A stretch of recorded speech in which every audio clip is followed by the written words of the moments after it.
Il se prépare quelque chose en Afrique, chers Africains, plus précisément au Togo, très très urgent, je vous explique.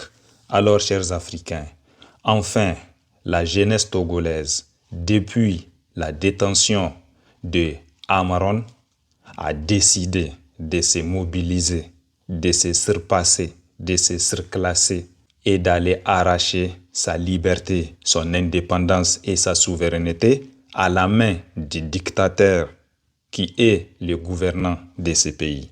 En réalité, chers Africains, depuis plus de 50 ans, le Togo est pris en otage par une seule famille, la famille Yadema. Cette famille qui est venue à la tête de leur État suite au zigouillage de leur grand souverainiste patriote panafricaniste Sylvanus Olympio.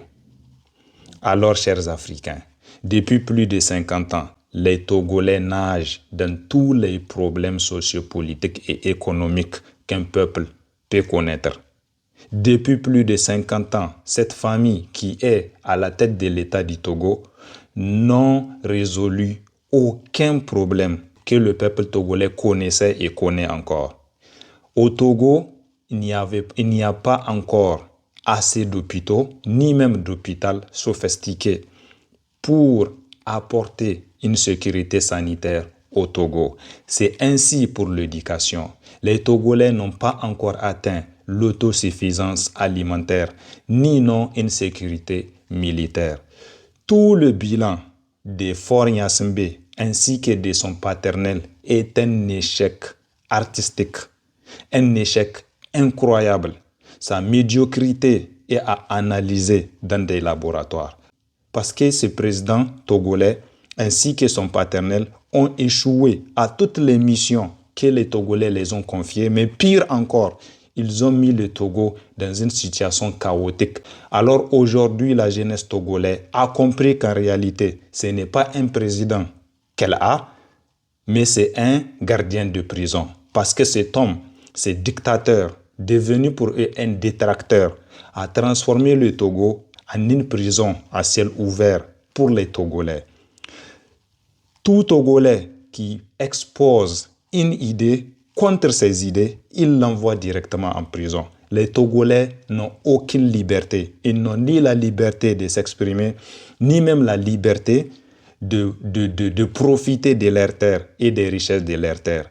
Cette famille, ainsi que ceux qui sont derrière cette famille, c'est-à-dire certains leaders togolais, entrepreneurs et politiciens, se sont accaparés de tous les droits et de toutes les richesses du peuple togolais. Ils n'ont laissé que la misère et la souffrance pour le peuple togolais.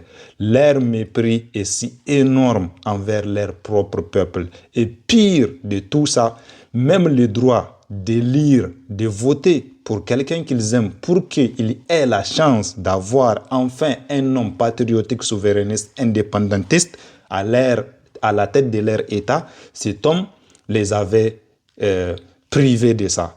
Car fort aujourd'hui, considérant le Togo comme étant un patrimoine de son paternel, a décidé que dorénavant, même pour être président au Togo, c'est pas le peuple togolais qui va voter pour toi, mais c'est Fort qui va te choisir. Si Fort te choisit, c'est là que tu vas être un président.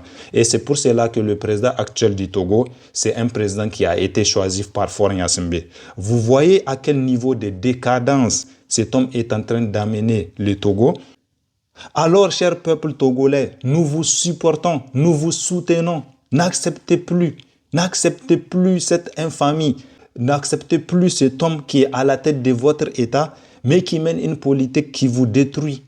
N'acceptez plus cela et arrachez votre pays. Puis, choisissez un homme patriote, souverainiste, indépendantiste à la tête de votre État. Vous êtes les seuls qui peuvent vous libérer. La solution ne vient pas de l'extérieur. La solution ne peut venir que de l'intérieur de votre pays.